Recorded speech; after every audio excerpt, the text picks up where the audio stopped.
The David Pakman Show at davidpakman.com.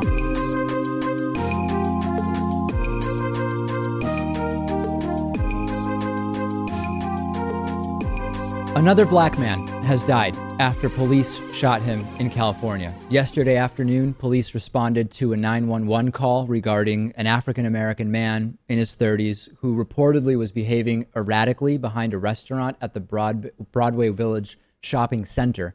According to the call, the man was not acting like himself and had been walking in traffic in a manner that was reportedly endangering both himself and other motorists. When officers contacted him, he failed to comply with the directives that he was given, according to Lieutenant Rob Ransweiler. Police Chief Jeff Davis said that the man kept his hands concealed in his pockets while pacing back and forth, and as a second officer prepared a taser, the man, quote, rapidly drew an object, placing both hands on it, quote, like you would be holding a firearm, and stood in a, quote, shooting stance, according to police. Let me show you the still image, the picture that some are saying confirms what the police said is true. If you see the man standing by the white pickup truck here, you do see that his hands are up. Whether this is a still image that captured his hands going up to a don't shoot pose, whether his hands were in what is called a shooting stance at the time, different people with different opinions here. Now, in response, one officer fired his gun at the man while a second officer almost simultaneously discharged his taser. Eyewitnesses say that the man did have his hands out when he was shot, not up, and that he was pleading not to be shot to police. What do we know about the victim, named unofficially as Alfred Olango? Reportedly had mental health issues. According to Davis, investigators did not find a firearm at the scene of the shooting. Investigators did not say what object was found, if any, and whether or not it was a weapon, but nothing saying that a weapon was found. Now, one witness reported seeing the man with a vape electronic smoking device. Speculation is that, well, maybe that's what the guy had in his hand. Police encouraging residents to be patient. Of course, video of this incident is not going to be released until the local district attorney has had a chance to review it. And early allegations that that individual cell phone video had been confiscated by police has been rejected by police. Police saying, no, we did not confiscate anybody's mobile phones. So as far as the health issue, I mentioned individuals saying this is a man with mental health issues. Other reports saying he was epileptic. Well, police are saying no indication at all that at least the man was at the time suffering from an epileptic seizure. Many concerns about protests and violence after what took place in Charlotte, after the police shooting of Keith Lamont Scott. Police concerned as well here in California that these protests, many of which started very, very soon after gatherings, I don't know if protest is even the right word, could continue to flare up. What can be done here, right? I mean, what can be done? Remember our investigation about racial bias in police shootings. We determined that big picture, it is not true that, quote, black men are more likely to be shot by police than white men. But it is true that once police interactions have started, unarmed black suspects are more likely to be shot than unarmed white suspects. So very many issues here, Rachel, intersectional issues, a number of different issues, very, very difficult often to unpack it and say, well, we should be focusing on X, Y, or Z, but yet another one of these stories, and that's really the big picture, the stories keep coming. One issue that I kind of have is I don't really understand why they say he wasn't acting like himself. That kind of sounds more like a judgment to me. And I kind of understand describing someone's behavior as erratic, but to say that he wasn't acting like himself, are they a family member? Were they dating him? So that specific statement, I have a tiny bit of an issue with. Also, when we talk about the shooting stance and what we have is a still image, I completely agree. This still image that we showed looks like a, quote, shooting stance. But what we have here is a moment in time. And without actually seeing video of what was going on, This could have been someone who was making a motion of get away from me, don't shoot. This could have been someone who was in the process of going from this position to another position. And I think that we're not going to get too much by speculating just based on this one image. We'll continue to follow the story. I want to talk about lies and politicians. At their first presidential debate on Monday night in New York City, not in New York City, outside of New York City, in Hempstead, New York, Donald Trump made 34 false claims. Some people call these lies. Hillary Clinton made 6 false claims. Some people call those lies. Also, a lie is not a lie is not a lie, in the sense that there are different degrees of lies, and I'm going to get into that in a second. Let's start first with the list. This is just a sampling. We don't have time to go through all of 34 lies told by Donald Trump. I'll show you a sampling first here. At the debate on Monday, Donald Trump said that a judge had not ruled New York City stop and frisk unconstitutional. That was not true. Donald Trump claimed that he had only had 4 business bankruptcies. That's not true. The number is 6, as Hillary Clinton stated. Trump claimed that he never said pregnancy was inconvenient to employers. That's not true. He did say that. Donald Trump denied saying climate change was a hoax. Well, that's widely on record. He said it many times. Donald Trump denied having expressed support for the invasion of Iraq. Untrue. I played that audio for you from the Howard Stern show many times. Donald Trump claimed that Hillary Clinton has been fighting ISIS her entire adult life. Of course, that's not true. Donald Trump claimed that New York City murders are up under Bill de Blasio. That is not true. Trump claimed that his father gave him only a small loan in 1975.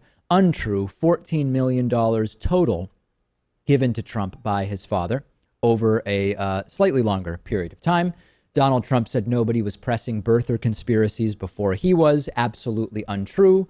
Trump denied saying that he would ever negotiate the national debt or attempt to. That is not true. And Trump claimed that ISIS has a lot of oil in Libya. No serious expert believes that that is true. That's just a sampling. That's around 10 or so of the lies that Donald Trump told at the first debate. Now, I'm not going to ignore the fact that Hillary Clinton also said things that are not true. A much shorter list, and you will find a list that requires digging a little deeper in terms of our definition of lie. Let's put up the list now of Hillary Clinton's misstatements. There were only 6, and I've put them all up on the screen. Number 1, Hillary Clinton denied calling the Trans-Pacific Partnership the gold standard, nor backing it before opposing it. She did do both of those things. Hillary Clinton claimed that the only years of Donald Trump's tax returns that we've seen show that he paid no federal income tax. That's not true. There are 3 years which show he paid taxes during the 1970s. Hillary Clinton claimed that Iran was weeks away from having enough material for nuclear weapons when she became Secretary of State. That does not appear to be true. Hillary Clinton claimed that her tax plan would not add a penny to the debt. That is not true. It would add far less to the debt than would Donald Trump's tax plan, only $200 billion versus $5 trillion. But Hillary Clinton's tax plan would add to the debt. Lie number 5 from Hillary Clinton. She said that Donald Trump previously claimed women don't deserve equal pay unless they do as good a job as men. It's sort of an exaggeration, I would say. And lastly, Hillary Clinton claimed that Donald Trump once publicly invited Vladimir Putin to hack into Americans' computers.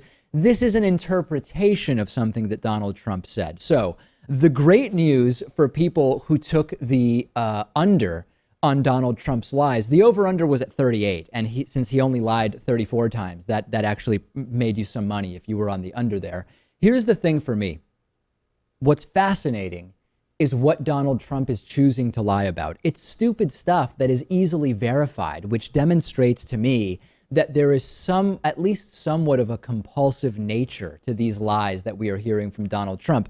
The quote, lies from Hillary Clinton are often issues over which there are some disagreements from experts, or they are complicated policy issues. Some of these would be a stretch to even say that they are lies. For example, the paid federal taxes thing, right?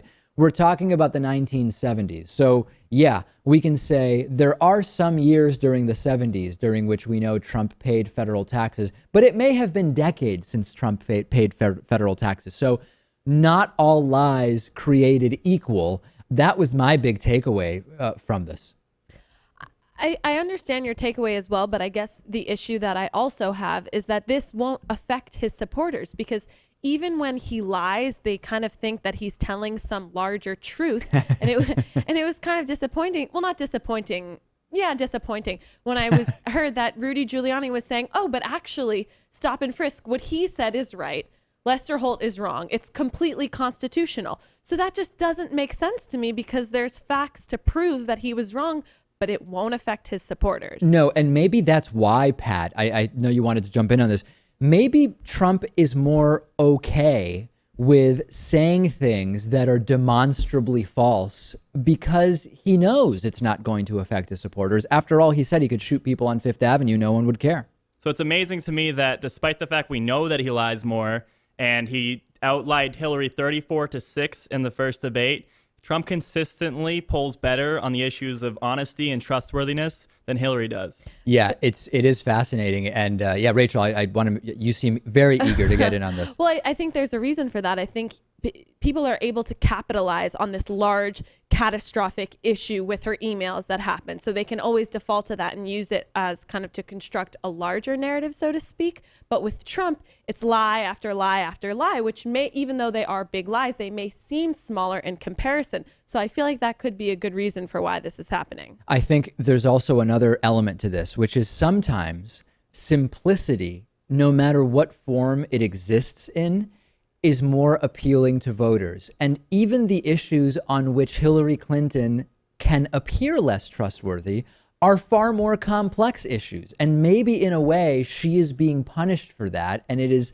sort of Teflon Don has been the nickname that some people apply to Donald Trump in some ways, that everything, including just dozens of lies, just fall off of him. And there's certainly something to that here. But in debate number one, by at least one count, 34-6, Donald Trump, he finally won something in the debate. He told way more lies. I want to talk a little bit about the sort of damage control that we've seen from Donald Trump after this first debate on Monday. Some people emailed me after my analysis yesterday saying, well, David, specifically, why did Donald Trump, quote, lose the debate? Lost or won can be a little difficult to define. I mean, really, what's going to determine that is the impact on the polls. And we're not going to have post-debate polling until probably Friday, maybe not until next Monday. So what I think we can really focus in on are what are the ways in which Donald Trump did not do as well as Hillary Clinton. Obviously, Trump's knowledge of issues is far, far, far behind Hillary Clinton's. But my big reaction is, who expected anything else, right? Who expected to watch this debate and say, you know, I was just stunned by how much Donald Trump knew. We know that he doesn't know anything. So he completely bungled several areas. The question on the birth certificate stuff was an absolute disaster for Donald Trump. The questions about cybering, where he mentioned his 10-year-old kid is just so good with computers. If you're running for president and someone asks you about cyber warfare, my first instinct would not be to mention how your 10-year-old kid has computers at home. Okay, that's not what I would go towards. Mentioning that it's smart not to pay federal taxes, these are really, really disasters. So Trump gets embarrassed at the debate really badly. People who have a clue recognize this. I know low information voters and people who personally just hate Hillary Clinton probably thought Trump did an okay job, but he really, really did embarrass himself. Trump goes into damage control mode. Damage control mode is even more of a disaster than the debate performance. First, he barrels into the spin room, which normally the candidate doesn't show up at the spin room. Your surrogates show up and start spinning for you. He claims his microphone was defective. I told you about that yesterday. No evidence whatsoever that the microphone was defective. Hillary Clinton said very astutely, anyone complaining about microphones was not having a good night. I couldn't agree more. And in the spin room, he contradicts many of the things he said during the debate. During the debate, he said he was smart not to pay federal taxes. In the spin room, he denied having said it altogether. About moderator Lester Holt, in the spin room, he said, I thought Lester Holt did a good job. 6 hours later, roughly 6 hours later, early the next morning on Fox and Friends, Trump changes the story altogether and says, oh, Lester Holt gave me very unfair questions. I give him a C or a C+. I thought he was okay. Drastic change, and it is just damage control gone awry. And the most outlandish of Trump's claims about the debate was that he said there was no sniffle. This sniffling that distracted so many viewers Trump denied it, period, no sniffles. Let's take a look and listen to the following video. You tell me if there was sniffling here. Yeah. Why even deny it? I have no idea. That went on and on and on. What's the big picture trend here? What is it that we can learn from this and apply it to how Donald Trump would be as president? Well, number one, he has excuses for everything, right? The guy takes no accountability for his actions whatsoever. He will blame everything from the moderator to a faulty microphone and all sorts of made up ideas about as to why his performance was what it was. But more importantly, Trump is completely unconcerned and unaffected by the truth. And I think Pat was spot on in the last segment when he said that in spite of the constant lies and lack of accountability and taking responsibility, Trump still polls better on honest and trustworthiness than does Hillary Clinton. And he is definitely taking advantage of that. And the saddest part about all of this is that Donald Trump should never even have made it this far to the point where we have to do this type of analysis. That's really what I can't get past, Rachel, which is if the world made sense, and it really doesn't, someone like Donald Trump would never be on this debate stage in the first place. And these ridiculous analyses of dozens of lies that the guy told, we wouldn't have to do them because he has no place on that stage to begin with. Right, but there's no evidence that the lying is going to stop because in his first speech post-debates, he opened in Florida by telling a lie, saying that, oh, actually, I'm actually polling better in terms of who people thought won in this debate. It's me. Granted, he did have his trusty teleprompter here. Yeah. And also his default would just be to redirect blame back to the media. Yeah, well, I'm guessing he was referring to that very, very scientifically done drudgereport.com Instapoll that showed him winning something like 5-1. I mean, here, the funny thing about some of these polls people are pointing to is even if you think Trump did really well, the country is not going to think by an 80-20 margin that Trump won. I mean, in the best of cases, if Trump really does well, because we know how polarized our country is in terms of politics, Trump might have a 60-40 edge if he had like the best possible performance against Hillary Clinton. The fact that anybody won 80-20 to me are numbers that I would definitely question. But to put a finer point on what you said, Rachel, not only is there no evidence that Donald Trump is going to stop the lying anytime soon, we have every reason to believe that the lying and excuses and lack of taking responsibility would only continue if Donald Trump was president of the United States. So the damage control, you know how they say the cover-up is often worse than the thing itself? The damage control for Trump has been even worse than the debate itself. If you disagree, I'm on Twitter at @dpacman. You can let me know. The David Pakman Show at davidpakman.com.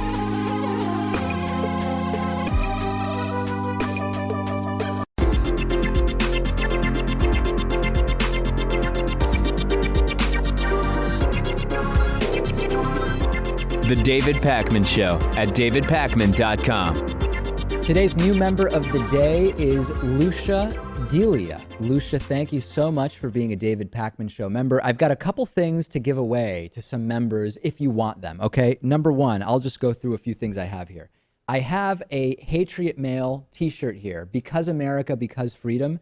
This is just a sample shirt. The size is medium because we might start offering these. I also have a second Hatriot Mail design, which is just one of the other graphics that we sometimes use for Hatriot Mail. This is also a size medium. I will give these two shirts away to whoever wants them. I've set up a coupon code on davidpakman.com, and it is Hatriot Shirt, all one word, HATRIOTSHIRT. The code will work twice. Now, I want to be super clear here. The shirts are medium. I only have two shirts, and they are medium. If you don't want a medium shirt, don't use this coupon code because it will only be good for one of these two medium shirts. You'll also get a 10% discount. And lastly, I have a small and a large free speech TV shirt. The back of the shirt is Crashing the Party Election 2016. These are the shirts that were available through the recently completed Free Speech TV pledge drive. I have a small and a large. If you want those, I've also set up coupon codes. These will each work one time. FSTV small for the small shirt and a 10% discount. FSTV large for the large shirt and a 10% discount. Okay, so you can use those for any yearly membership at davidpakman.com/membership. Let's now not delay any further and get into Hatriot Mail this week. If this is your first week checking out Hatriot Mail, here's a quick explanation of what that is. Hey, let's face it, we're only a couple of blood moons away from a total homo-fascist takeover. Hatriot Mail, written by patriots who hate David Pakman, because America, and because freedom. So this episode of Hatriot Mail is some kind of critique about the election and my views on Donald Trump and Hillary Clinton. I guess, sort of. I've listened to it 3 times and I still don't fully understand it, but maybe we can listen to it together and try to make sense out of it. Take a listen. Here's Hatriot Mail for this week. Honestly, sir, you are a f***ing idiot. Is it not possible for people to change their mind years after they had a specific opinion, you f***ing little dweeb? This woman has completely changed how she was back at the time that her rapist husband was the president. No, she is even more evil and more of a f***ing cunt. You are a f***ing dipshit, and you have your head shoved so far up Hitler's bushy f***ing evil tooth vagine, it's not even funny. Good stuff, man. You have completely made yourself look like a feminist douchebag, you f***. I guess the point is I'm a feminist because I at some point said that Donald Trump is a flip-flopper or something. I don't totally get it. But clearly people very, very agitated and riled up about this election. And I will remind you, I have 2 Hatriot Mail t-shirts. These are one-of-a-kind items. These are items we are considering offering on the David Pakman Show website. 2 different Hatriot Mail designs. Both of these are size medium. And if you want one of the 2 and a 10% discount off of membership, you can use the coupon code HatriotShirt at davidpakman.com/membership.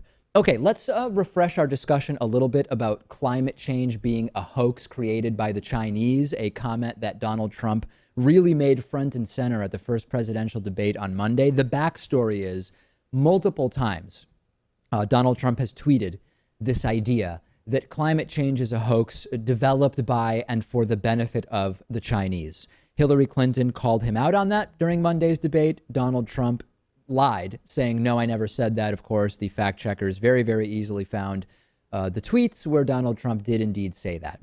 That's all fun and games compared to what I'm about to show you here. Donald Trump's campaign co-manager, Kellyann Conway, went on CNN, and she admitted something that should be singularly disqualifying for someone who wants to be effectively the most powerful person on the planet in the election that is upcoming here. She said, and it's hard for me to even believe it, that Donald Trump does not believe humans are having any impact on the climate change that we are seeing on our planet. This is not something that is in the scientific consensus. This is something that is supported only by a very, very tiny fraction. Somewhere between 0.3 and 2% of climate scientists believe this.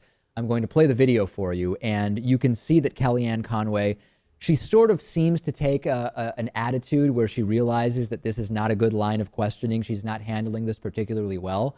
But I think it's because she accidentally told the truth. Take a listen to this. Take clean energy. Some country is going to be the clean energy superpower of the 21st century. Donald thinks that climate change is a hoax perpetrated by the Chinese. I think it's real. I did not. Science is real. I do not say that. And I think it's important that. So does he think that climate change is a hoax or not a hoax, or it's real? So I think that's based on a tweet. It and is. Right. I just love that this whole man, whether he's giving a yeah, I guess so answer to Howard Stern about invading Iraq as a private citizen on an entertaining radio show, or through a tweet, we're supposed to understand all of his policies. This woman proudly went and cast a vote for the Iraq war in the well of the Senate, and she's been an interventionist But on hawk her climate entire change, on the career. issue of climate change, he's the one who sends out the tweets. I mean, he sends out what his thinking is on these policies. The one He's from the one using 2012. that. The concept of global warming was created by and for the Chinese in order to make the U.S. manufacturing non-competitive. I mean, these are his thoughts. Snowing in Texas and Louisiana, record-setting freezing temperatures throughout the country and beyond. Global warming is an expensive hoax. Does he believe that global warming is a hoax? He believes that global warming is naturally occurring, is what he has said. What, naturally? that climate change is naturally occurring. He believes There in are climate shifts change. that there are shifts naturally occurring. Oh, he doesn't believe it's man-made. Correct. So he believes that the idea that it's man-made is a hoax. No, I didn't say that. I mean, he said it. I'm actually repeating his tweet. So he believes that that part is a hoax.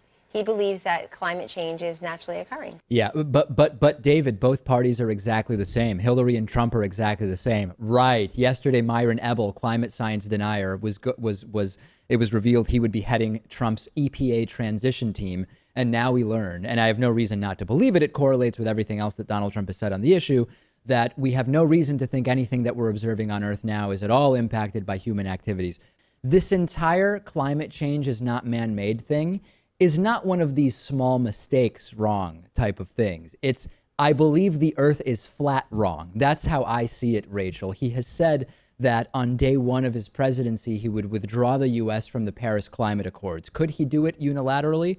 I don't know. Do you want someone being president who would even try? The answer is no. He said on day one, he would lift President Obama's executive order halting construction of the Keystone Pipeline. Could he do it? Probably. Also very disturbing. There are real consequences here.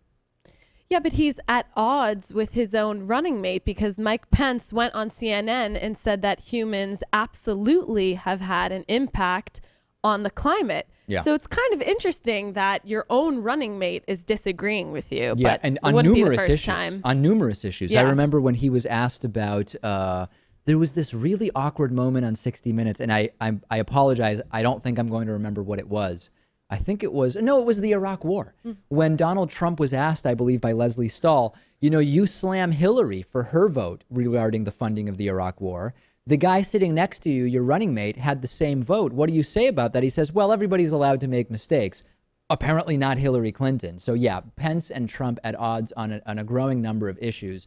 I'm sadly afraid that because the anti-climate change science movement has been relatively successful at promoting the false idea that there's actually controversy over this issue, that this is not going to be perceived as that serious of an issue by too many voters. And that's really the sad thing here. Let's talk a little bit about marijuana, Hillary Clinton, and Chelsea Clinton, Hillary Clinton's daughter. Chelsea Clinton made a pretty disturbing assertion about the health risks of marijuana during a campaign event in Ohio on Saturday. She showed up in Ohio and said, we really need to be careful around marijuana because there are deaths that could be attributed directly or indirectly to marijuana. I'm going to play the video for you, and I have a lot to say about this. Take a look. But we also have anecdotal evidence now from Colorado where some of the people who were taking marijuana for those purposes, the coroner believes after they died there was drug interactions with other things they were taking. I want to be super clear here, okay? Yes, smoking anything is bad for your lungs, right? Whether it's marijuana or cigarettes or banana leaves or durian, right? Whatever it is that you start lighting up and smoking, that can be bad for your lungs. There is no doubt about it. And yes, Chelsea Clinton is not saying that marijuana alone killed someone, but that for some people using medical marijuana and other drugs, that it's possible, anecdotally, that maybe the interaction between the medical marijuana and other medications could have been what killed someone, not the marijuana alone itself.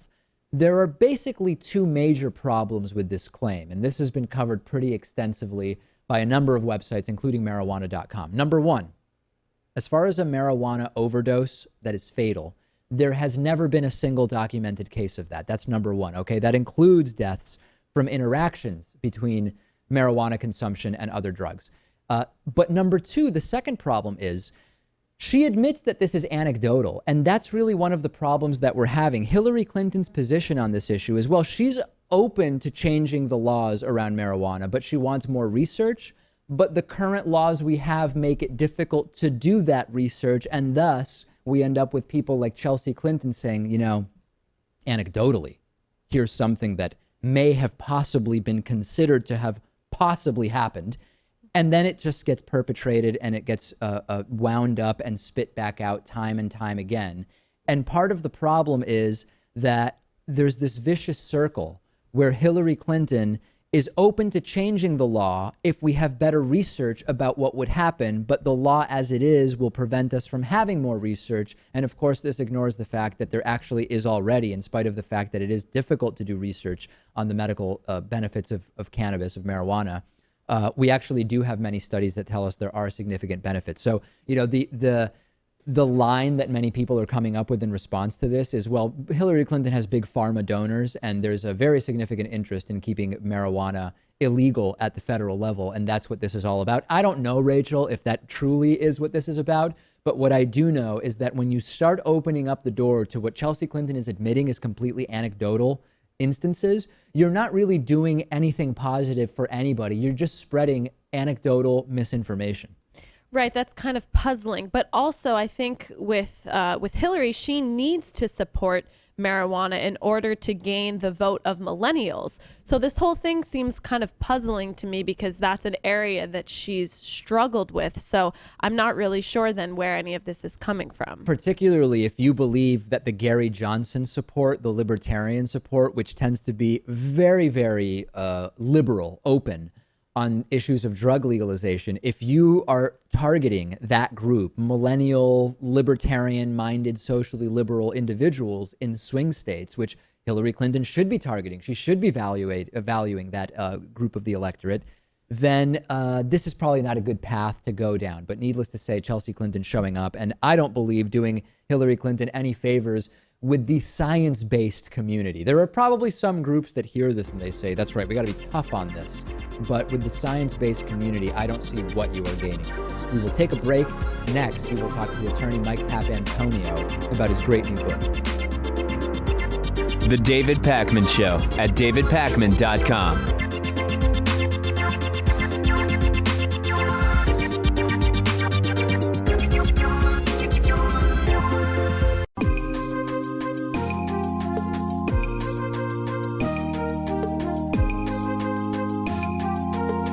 Welcome back to the David Pakman Show.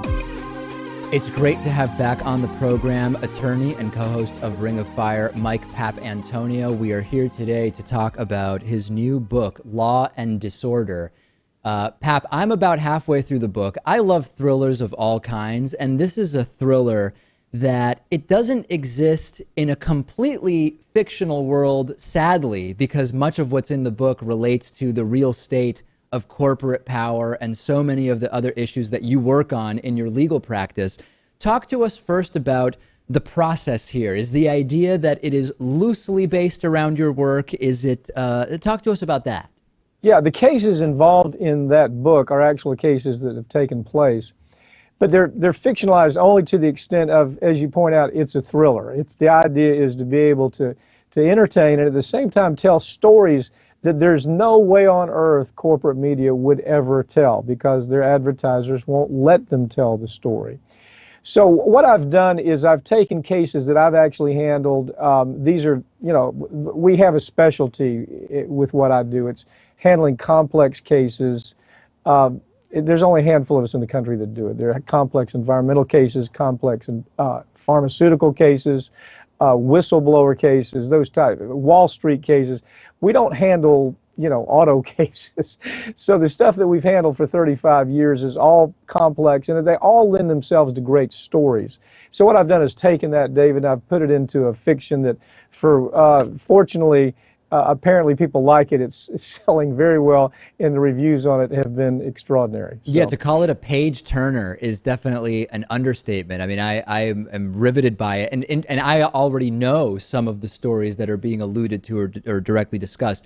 What's your process here? So when you sat down to do this, I've talked to authors who have done novels where they basically just start writing at the beginning. They just get into the writing. And I know other authors who chart out the sort of story arc in total before they start actually fleshing it out. What was your process? With these kinds of books, there's 3 of them, by the way. This is the first one, and there's 2 more coming on also very similar kinds of huge, complex cases.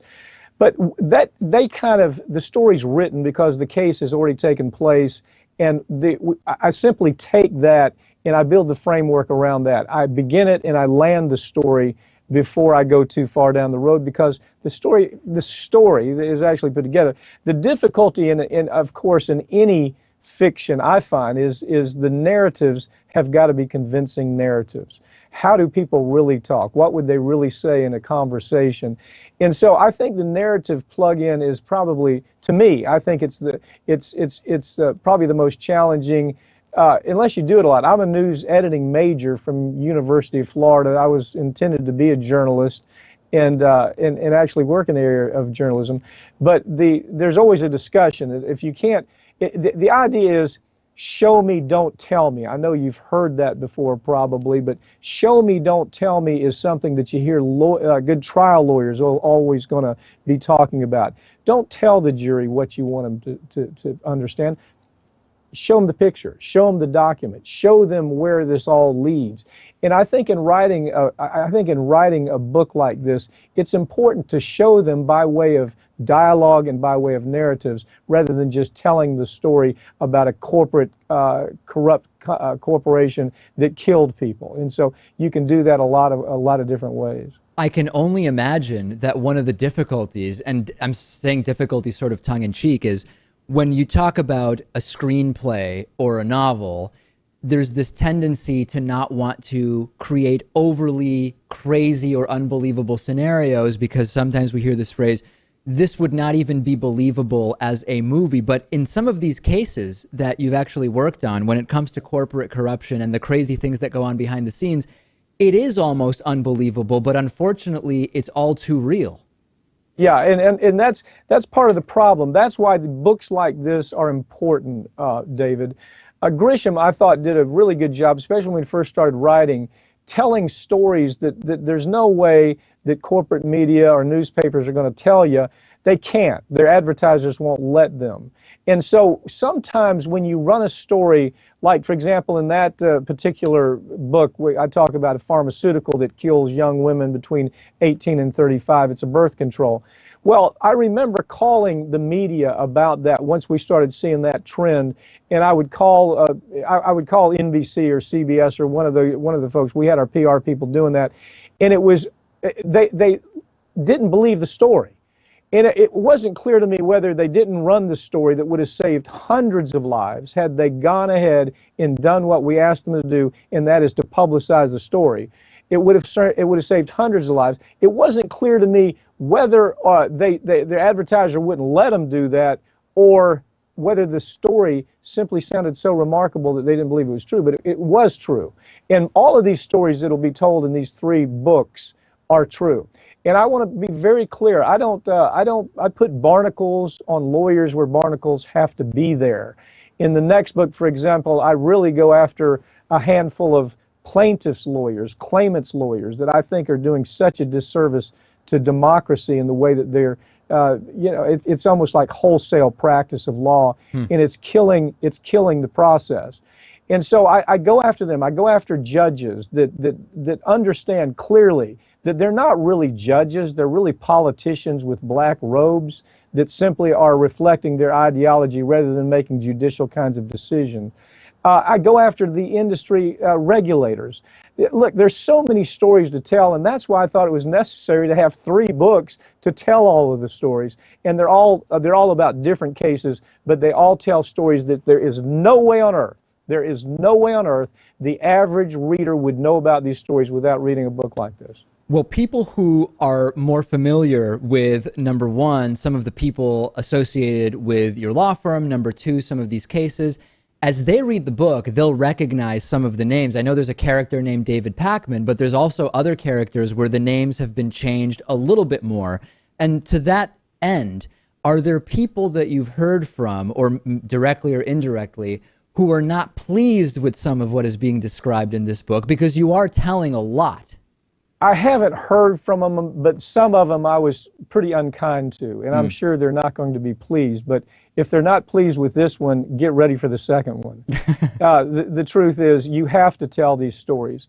I think it's really wrong for a fiction writer to use that fiction edge and somehow bury the truth. I mean, every story has some truths. Okay, it is not the truth about what happened, A, B, and C, but what is the truth about the theme of what occurred in A, B, and C.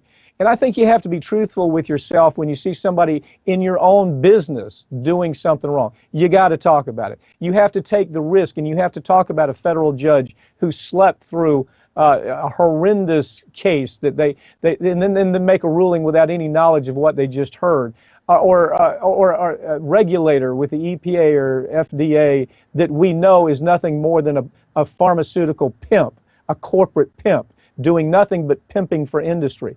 You have to talk about those stories in fiction, just like you would in any narrative that you might do day to day. You tell real stories. These are real stories, David, but they're just dressed up in a way that it's a fiction. Last thing I want to ask about, and this is completely just me being interested in the process here.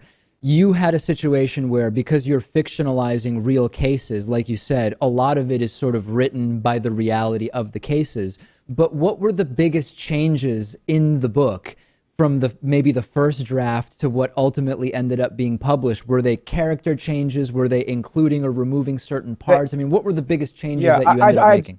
The biggest thing is the removal. The most difficult thing is, fortunately, I had great editors. I had wonderful editors. And at the end of it, I would look at something that's left on the floor and I'd say, gee, I really like that. You know, I thought it was really important. But what you have to do, you have to have truth. You have to be truthful with yourself about what the editor is trying to say. In a fiction, the key is to turn the page. You're not writing a Mishner novel where he's talking about everything you want to know about a pineapple. You know, everything you want to know about a particular item. Mishner was wonderful about that, but it's not fiction. It's not a page turner. And so the difficulty, I think, for any fiction writer, if they have a good editor, is saying, you know what, you really know what you're doing. I'm going to go with you on this. We'll drop that scene from the book and move on.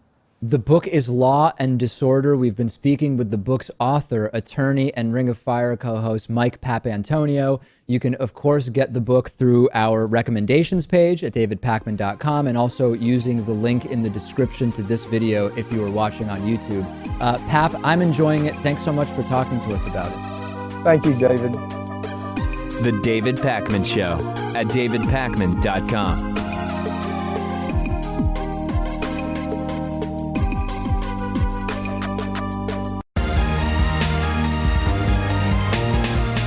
The David Pakman Show at davidpakman.com. We've not heard from Pat Robertson for a little while, so I should just reset and remind you about Pat Robertson. He's the televangelist who hosts the 700 Club. It's produced by the Christian Broadcasting Network. Pat Robertson has called many, many things demonic over time. Feng shui, Ouija boards, yoga, karate, horoscopes, Twilight books and movies, paintings of Buddha, television shows about ghosts, psychics, young girls levitating their friends when they have sleepovers, sometimes even adopted children from other countries, or sweaters that you get from Goodwill can be demonic, and it could have demons attached to them. But of course, one of the most popular demonic allegations we hear from Pat Robertson and his ilk are about Halloween. We're only about a month from Halloween, and Pat Robertson is, I guess, really getting into the Halloween spirit. Halloween is an interesting season for right-wing TV Christians. During Halloween, people like Pat Robertson forget about criticizing Muslims, atheists, and Jews, and instead just focus on Halloween. And I've got a really funny new clip from the 700 Club. This was, I believe, yesterday or a couple days ago, where someone wrote in concerned about their son, I believe it is, participating in Halloween celebrations. I'm not even going to tell you what Pat Robertson says. I'll just play it for you, and then we'll analyze afterwards. This next one is from Diane, who says, every year I let my teenage son go with friends to a Halloween event at a local theme park. I just learned that they have a haunted house based on Satan and demons. Apparently there are girls in suggestive demon outfits selling drinks, techno music, and even a demon DJ who encourages people to dance. How dare he? I know my son is a good boy, and he will be disappointed if I don't let him go. How can I make him understand that keeping him away is the best thing for him? Well, you got to tell him the truth. I mean, explain to him who the devil is. Explain to him the devil wants to destroy you. The devil, seeks who he may devour. He's out to kill you. And he's going to put everything nice in your way that's going to seem like fun. There's pleasure in sin for a season. But the answer is, mother, don't let your babies grow up to be demon worshipers, if I can quote from Willie Nelson. Don't let them do it. I mean, you know, that's just the way it is. And you say, look, no, I'm sorry. Or better than that, there needs to be alternative Halloween celebrations in churches where they have all the games and all the fun and all the nice pretty girls and all the handsome boys and all that. They all come together and they're praising the Lord instead of worshiping Satan. But Halloween has become a night when the devil rejoices. All right. Yeah. Halloween at a church. Now that sounds like a party, right? Halloween encourages people to dance. That is very, very dangerous. Have you heard about twerking? It's insane what can happen when that goes on. It's fascinating to me how these extremist Christians get completely over the top, up in arms because of these imaginary characters, right? Everybody from Harry Potter to the devil gets these guys up in arms. I actually remember some kids in elementary school whose parents forbid them from trick-or-treating for religious reasons. I think there was one, I guess what you would call standard Christian, and then a few of them, most of the kids who were banned from trick-or-treating were actually Jehovah's Witnesses, which I know there's debate over whether they're Christians or not. I mean, certainly Jesus is part of their religion, so I say that they are Christians. And they were also banned from celebrating their birthdays, which it really kind of sounded like a sad upbringing, if I'm completely honest with you here. Depending on who you are in the U.S. or your economic status or whether you're acting under the name of religion or not, ideas like Halloween is Satan worship either get you a national TV show on the Christian Broadcasting Network or they get you an involuntary stay at a psych ward. It's very, very interesting how the ideas that are either considered legitimate religious ideas or ideas for which you need to be medicated are really not that different. And if anybody's ever been proof of that, it is Pat Robertson. I have a really, really positive story to tell you about that comes to us from Keck Medical Center of USC, which announced that a team of doctors became the first in California to inject an experimental treatment made from stem cells into the damaged cervical spine of a recently paralyzed 21-year-old man as part of a clinical trial. On March 6th, just before his 21st birthday, Chris Boson of Bakersfield suffered a traumatic injury to his cervical spine when his car fishtailed on a wet road, hit a tree, and slammed into a telephone pole. And the parents, Rodney and Annette Boson, were warned that there was a good chance that their son would be permanently paralyzed from the neck down.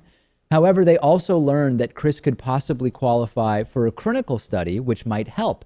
And the leading surgical team that was involved here at the Rancho Los Amigos National Rehabilitation Center actually injected an experimental dose of 10 million cells. They're called AST-OPC1 cells directly into Chris's cervical spinal cord in early April. And this is just unbelievable. 2 weeks after surgery, Chris began to show signs of improvement. 3 months later, he's able to feed himself, use his cell phone, able to operate a motorized wheelchair, hug friends and family, improved sensation and movement in arms and hands, easier to take care of himself. It's absolutely amazing. And we are being told there are some caveats here. Number one, for example, this is not necessarily something that would work on people that have been paralyzed long ago. It does seem as though, at least for the time being, this is it's action that needs to be taken quickly, soon after injury. This is not something that would work for everybody necessarily. Many, many questions around this. But the hope is there. And what really is the scariest and most disturbing thing to me is that there are individuals who don't want this type of research to be done, period. There are individuals who are against all stem cell research.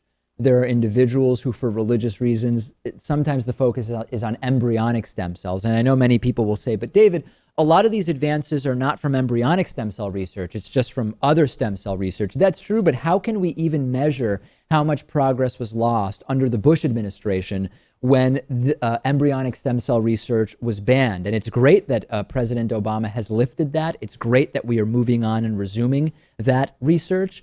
But the idea that the party that calls itself pro-life is actually advocating against, in many cases, research that would save people, I don't get it. I don't know how you can live with yourself. I don't know how you can say that you are the moral majority. It's very, very disturbing to me. We have a voicemail number. That number is 219-2-DAVID-P. You can call that number absolutely any time of day. Let's take a listen to the voicemail that I have here for you. Very, very interesting. Came in during the vacation, actually, and it is something I want to address. Take a listen. Hey, David, it's George again. I was just wondering what you think about Amy Schumer's Bud Light commercial with Seth Rogen, and whether you think the 77 cents to a man's dollar is a myth or not. Warmest regards. Yeah. I know you're trying to catch me and then accuse me of being some kind of social justice warrior or whatever. We've extensively researched the gender pay gap. 77 cents to the dollar is not the right number. The right number is that women for the same work earn somewhere around 90 cents for every dollar a man makes. And what we've determined is that some part of that 10-cent difference can be attributed to gender discrimination. Exactly how much of it is very difficult to measure. But no, I don't subscribe to the 77 cents on the dollar thing because it's demonstrably untrue, and we've explained that many, many times. On the bonus show today, Elon Musk plans to get humans to Mars in 6 years. Denmark capitalizing on the Stop Food Waste movement, and we will talk about a new discovery when it comes to Crohn's disease. DavidPakman.com/membership is the one place to sign up to get instant access to the bonus show.